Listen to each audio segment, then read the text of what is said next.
kerajaan yang mewah dan agung dipimpin oleh raja bijak dan penuh karisma, Raja Pajajaran Prabu Siliwangi. Sang Prabu yang dikenal sakti mandraguna juga arif dan bijaksana ini tak hanya memiliki bala tentara yang sangat kuat, ternyata juga memiliki banyak pasukan dari bangsa gaib. Salah satu dari pasukan gaib yang populer hingga saat ini yaitu pasukan gaib Maung Bodas atau Macan Putih. Siapa yang tidak tahu ketika kita bicara Prabu Siliwangi sudah pasti akan selalu melekat dengan sosok Macan Putih. Oleh karena itulah kita sering menemukan banyak gambar maupun lukisan di mana seekor macan putih yang selalu berada di sekitar Prabu Siliwangi. Tak hanya itu, Maung Bodas juga dijadikan sebuah lambang agung oleh pasukan Kodam Siliwangi TNI Angkatan Darat yang menjadi simbol kekuatan akan tangguhnya seorang kesatria. Bahkan untuk masyarakat Jawa Barat dan Banten khususnya akan sering ditemukan gapura atau patung dengan bentuk macan di setiap daerah, yang mungkin itu menjadikan tanda kebesaran dan ciri khas akan kejayaan Prabu Siliwangi yang merupakan penguasa dan nenek moyang mereka. Hadirnya Maung Bodas sebagai khodam pendamping Prabu Siliwangi memang sudah menjadi perbincangan masyarakat khususnya di tanah Pasundan sejak dahulu kala. Kekuatan dan karisma khodam tersebut sangat mencuri perhatian bagi mereka para pecinta ilmu supranatural. Sampai-sampai tak sedikit dari mereka yang berburu makhluk tersebut untuk dijadikan khodam pendampingnya. Namun siapa sangka, makhluk halus berwujud macan putih itu bukanlah didapat dari hadiah ataupun adanya hubungan pertemanan antara Prabu Siliwangi dengan macan putih. Ternyata keberadaan macan putih tersebut didapatkan usai sang Prabu menaklukkannya dalam satu pertempuran sengit di antara mereka.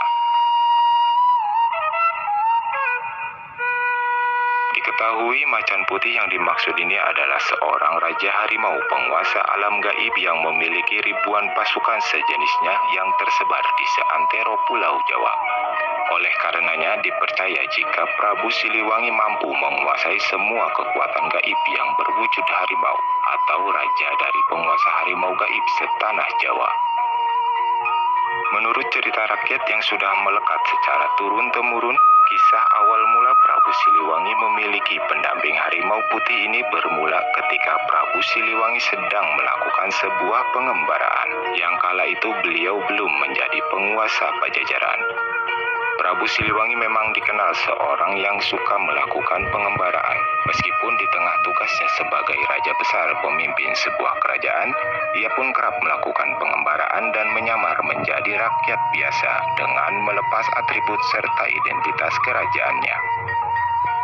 Sang Prabu melakukan pengembaraan dengan tujuan turun langsung untuk melihat keadaan rakyat dan menguasai keadaan pertahanan wilayah kekuasaan kerajaan, serta untuk melakukan tapa brata dan olah ilmu kanuragan. Dalam sebuah pengembaraannya, di tengah perjalanan beliau yang hendak beristirahat guna untuk melepas lelah seusai melakukan perjalanan, Prabu Siliwangi beristirahat di kaki Gunung Cermai, tepatnya di Curug Sawer, wilayah Majalengka, Jawa Barat sekarang.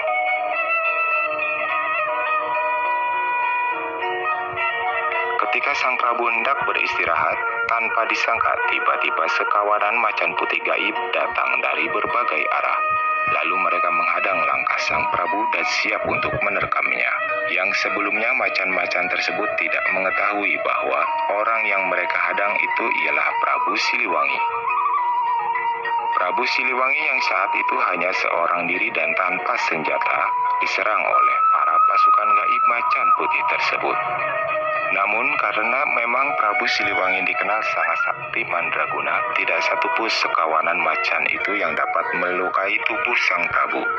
Akan tetapi sebaliknya, satu persatu dari sekawanan macan putih itu terkena serangan balik dari Prabu Siliwangi. Banyak dari mereka yang tersungkur dan terluka parah akibat dari hebatnya serangan sang Prabu. Dari sekian banyak pasukan gaib macan putih itu kalah oleh Prabu Siliwangi. Lalu kemudian tibalah saatnya giliran sang raja pemimpin dari pasukan gaib macan putih itu bertarung dengan sang Prabu. Berbeda dengan pasukan macan lainnya, sang Raja Macan Gaib ini jauh lebih kuat. Sang Prabu pun hampir kewalahan menghadapinya. Pertempuran keduanya terjadi begitu dahsyat. Jual beli serangan di antara mereka pun tak terelakkan. Namun bukan Prabu Siliwangi jika tidak mampu mengatasinya. Prabu Siliwangi melihat dengan mata batinnya untuk mencari kelemahan dari lawannya itu. Dan sang Prabu mengetahui kelemahan dari Raja Gaib Macan Putih tersebut. Ternyata kelemahannya itu terletak di kepala, berada di bagian atas di antara kedua matanya. Tak membuang waktu, lalu sang Prabu pun mengeluarkan ajiannya untuk menyerang titik kelemahan itu. Kemudian sang Raja Gaib Macan Putih pun tak kuasa menahan serangan dari sang Prabu Siliwangi. Lalu ia pun terpental dan terluka parah. Raja beserta pasukan Macan Putih itu sudah tidak berdaya di hadapan sang Prabu. Lalu mereka pun mengaku kalah dan meminta kepada sang Prabu untuk mau menjadi tuan dari mereka. Sang Prabu pun mengizinkan dan mau menjadikan mereka budak atau pendamping beliau. Sejak saat itulah Raja Macan Putih dan seluruh pasukannya mengabdikan diri dan bersedia membantu Prabu Siliwangi dimanapun berada dengan taruhan nyawa mereka. Dari kebijaksanaan serta kewibawaan beliau dan juga kesaktian yang dimilikinya ditambah pula dengan